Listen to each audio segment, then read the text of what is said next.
So, what do I think of the Sportster? On this Sportster 48, oh, hello mate. One reason dogs do not like Sportsters.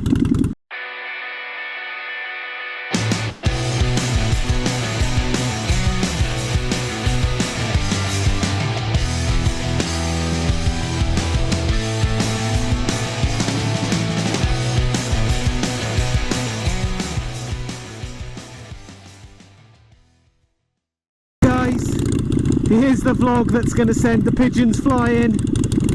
So, what do I think of the Sportster? So let's just give a bit of background.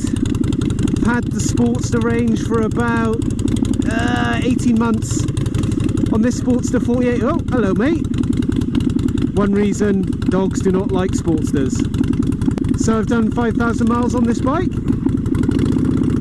Before this I had a Sportster Iron where I did 1,500 miles on the bike as well, so got a little bit of experience, so I thought I'd give you my views, do's and don'ts and all that chisel.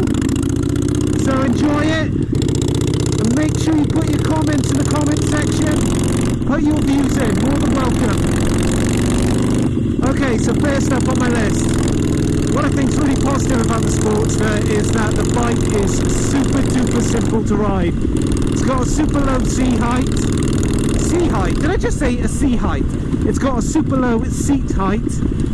And in terms of its manoeuvrability, it's awesome. It's just a real simple one to operate. So not only is it good for the guys that want to chuck it around a bit and the girls, it's also great for those beginners just coming into the motorcycle world and that really want to get started in the Harley world.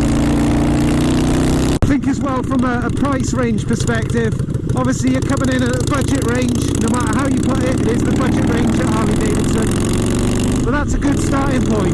Again, that's good for beginners to get involved in the brand, but also get involved with the motorcycle experience. Which leads me on. The experience is the biggest part. Don't underestimate that being a beginner or coming into this world. For me, I didn't know anyone that was riding a Harley in my area, and actually what I would say is with the Sportster, it's probably got one of the biggest communities definitely in the UK, and I think that's really positive because when you get involved with a community, and that is a good community of local riders, you start to learn more, you start to get more educated about things. Well, when I mean educated, I mean motorcycle educated.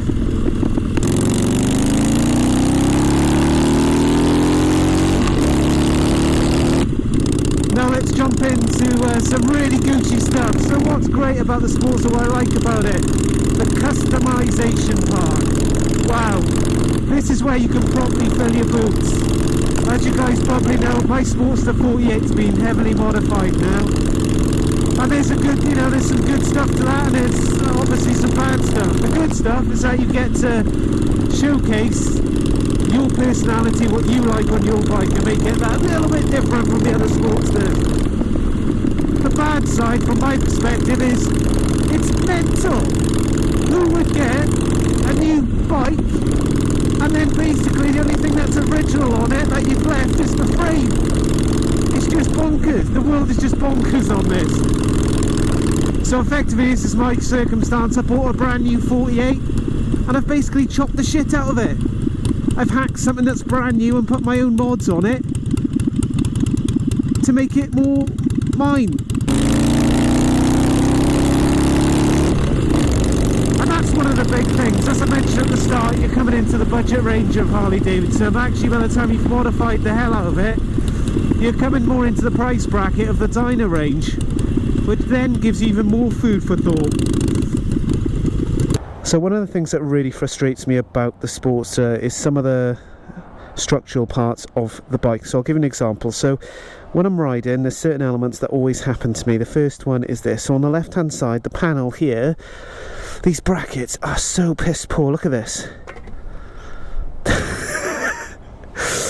So this always comes undone, and this will happen with most Sportsters. So the only thing I can do really is modify this aspect and make sure that it doesn't come out. But it's just so frustrating for a bike that's so new that things like that haven't been resolved yet by Harley Davidson. The other aspect is this. and no, it's not my pipes, guys. So every time I ride, my leg will always be hitting this dipstick, where it'll apply pressure, and then the dipstick pops out every time. And again, it's just one of those annoying things from Harley Davidson that I hate on the Sportster range.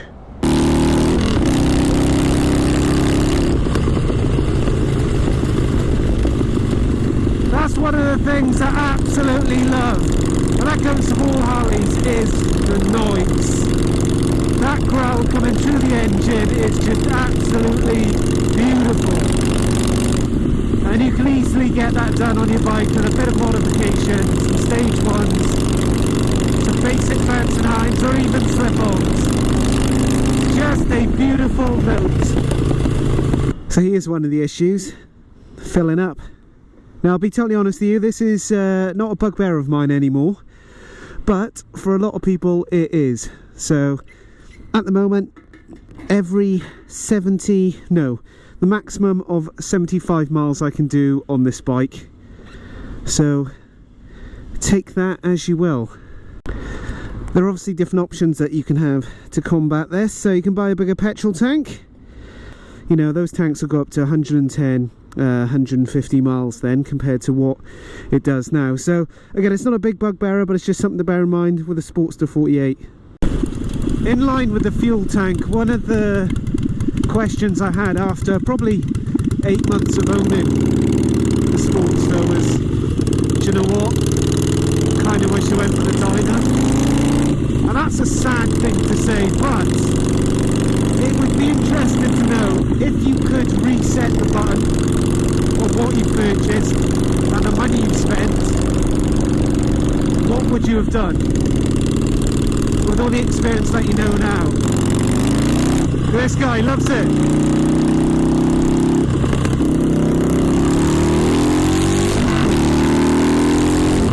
That's the other thing you can't fault. The Sportster drives so much attention. Oh, brakes aren't very good. Let's do a U-turn. And that's the thing, I think the brakes could do with such an improvement. You look at the new range that's come out of the street rod, it's got dual disc. You know, I just think coming into 2017, 2018, I just think with the Sportster range, they've just got to upgrade it a bit more. We've seen a lot of the same stuff. And that's why I think it's so important when you're choosing your bike, you make that right decision. And you know, again, things like the Dyna, or looking at the Lowrider S, and you know, even the Fat Bob. You know, I think those are some great choices. I think what's really good is that in terms of issues that I've had with the bike, it's been very minimal. And okay, fair enough, when I had the first 48, we did have an engine problem or gearbox issue that was resolved under warranty, so I had a new bike.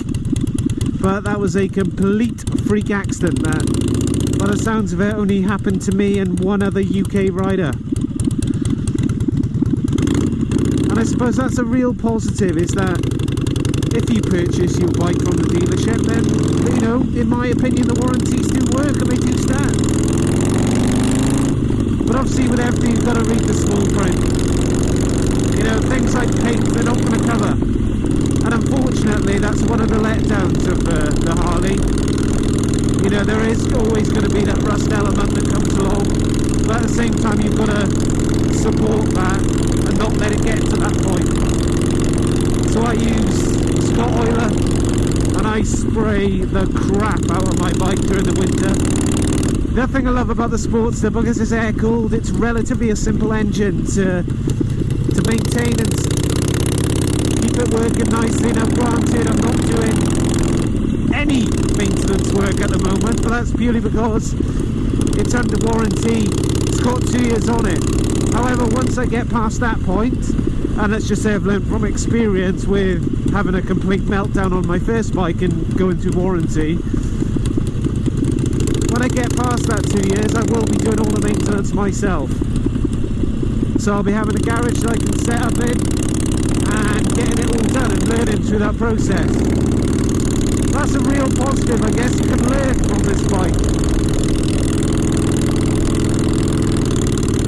terms of comfort, I guess you can come at this from a couple of different angles. With a Sportster on short range, you know, under 100 miles on a stock seat, that's fine. Done it myself. Did 348 miles in one day. Actually, that wasn't on a stock seat, that was on this rough craft seat. But it was alright.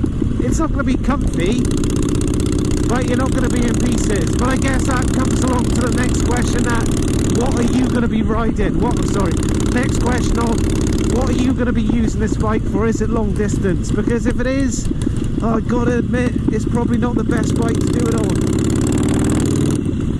And don't let people put you off by saying the classic OAC, or here, well, not even here, just see, it's a girl's bike.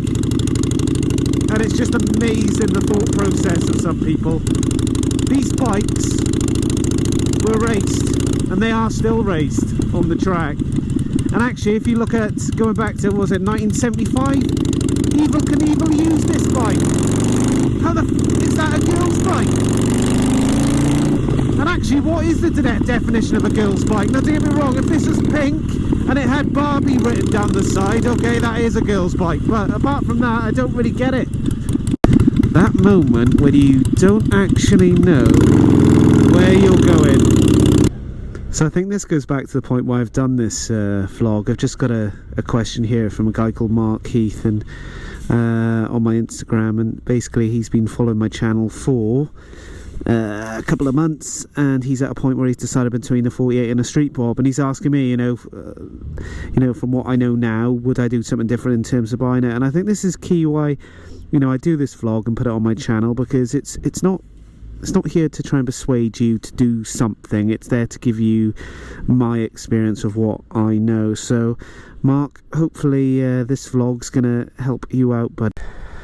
Just looking at what the other people have put on my Instagram about Sportsters and why they love them. So let's do stuff, bro. I love the Sportster because you can literally make it into anything you want, even a house. I think it's probably difficult to turn it into a house, but sure, only for a mouse, but it would still be a house. Fair enough. This is a good one. So this is from Soap Shepherd. I have a Sportster, a Nightster, love it. It's a good ride and plenty of power and acceleration, but I think I might upgrade to the Street Bob. The Sportster is great for short rides, but the small gas tank is a bit of a problem, and it's not super comfortable to ride long distances. Mate, I totally agree. I do agree with that. Harley Nation put, I'm currently riding a 9883, but I've been craving for an upgrade to a Softail Slim. Ambassador put, filtering through traffic in London is key for a Sportster. Not too sure I could do it easy. Yeah, Sportster is pretty swift at that. Wild Bill put, love the way they look, I'm just too tall for them. I disagree with that, buddy. My mate's 6'3" and he looks like proper sick on his.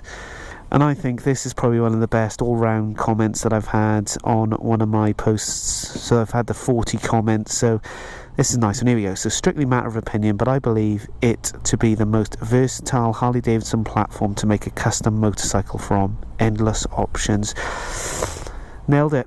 I think that's it, guys, with the Sportster, and it is literally a great platform to start on in the Harley range. Customize it and do what you want and enjoy it. And a lot of people write, you know, it makes me smile, and that's one of the things why I love my Sporty, because it does absolutely make me smile. To summarise over this lovely part of England, the Sportster is a great bike to kick off with in the Harley Davidson range. I truly believe that. You know, although there is a couple of not so positives, there's a lot of positives about the bike. So as I've mentioned in all my other vlogs, I've always recommended the Sportster definitely as a beginner's bike as well. It's fat. I think you've just got to weigh up the options of what you want to do with the bike, and a lot of that comes down to, you know, how much you're going to use it, how far you're going to travel on it, all those types of things, because you can easily enough fall into the Dyna range. I honestly feel I'll probably have this bike, I just used the word properly. I honestly feel that I will have this bike for a long time, and if I get a position where I can afford a second bike, oh guys, it's coming. It is coming. But as always, appreciate the support, I appreciate you watching. As I mentioned at the start, please put down any comments you have in the comment section below. Please don't fight. Please don't cuss, please do not swear. It doesn't mean that people are going to see you more if you do that. Put your own opinions in. Let me know what you ride. What is so good about your bike from your perspective? Make sure you subscribe to my YouTube channel. Lots going on. And ensure that you hit me up on Instagram as well. That's where I'm probably the most active. But as always, all the best. Take care, Motonewbrider.